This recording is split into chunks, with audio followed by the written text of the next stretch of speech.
including Tendiendo Puentes, University of Texas Pan American Gallery Magazine, Interestis, and Tierra Firme, the Mesquite Review, and the Monitor's edition of Festiva. In 2009, she was invited to be a guest poet at Felicima in San Miguel de Allende in Guanajuato, Mexico, and she's also the hostess of Poetry Night at Savory Parks in Westaco, which is always on Thursday, June 21st, the third Thursday of the month. And if you have a list, good luck saying that.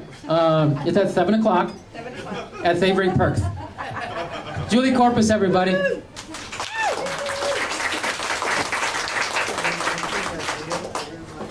Good evening. I was born and raised in Rio Bravo, Tamaulipas, just within a stone's throw from here. My mother was a storyteller, and this is one of the stories she shared with me. Gypsy season, Rio Bravo, Tamaulipas, Mexico, circa 1972.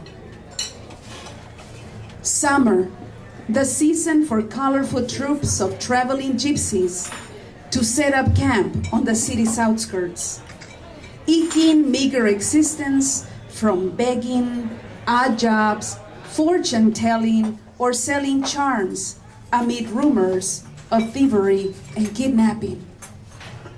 Occasionally, Húngaros mingle with locals, procure weekly groceries, revisit old acquaintances, or endeavor making new ones.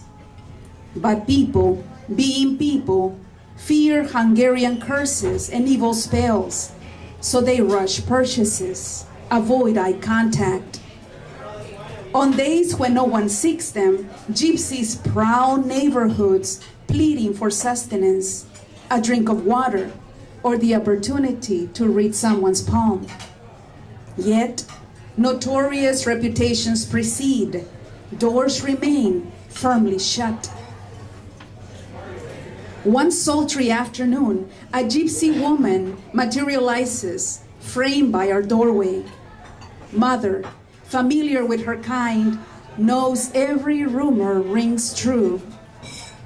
Proffer food, hunger placated, she then wishes to repay mother's generosity. Not necessary.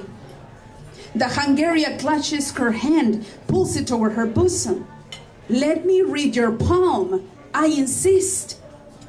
Mother's swift reaction leaves the woman floundering. Now, return what you stole, or I will call the police. Muttering unintelligibly, the gypsy places a gold ring on mother's outstretched hand.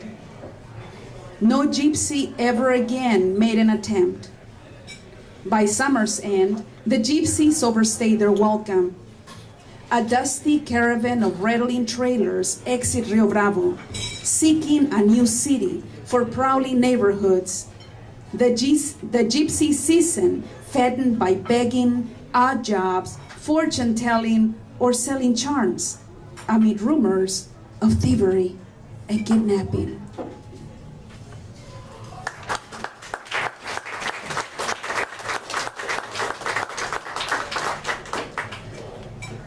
This next one is titled Ifs.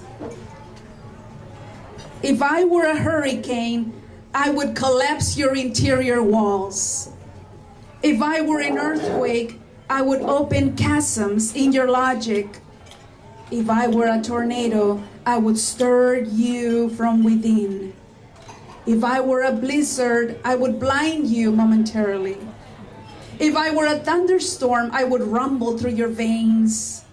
If I were a tsunami, do you know what I would do? Drown you with passionate kisses, pull you in my undertow, and never ever let you go. If I were a salve for your pain, I would go to you at once. If I were pain, I would go to your enemies. The same I would do with my enemies. If I were Julieta, and I am, have been, I would read lengthy love poems about you up on stage long after my 10 minutes in the spotlight have expired.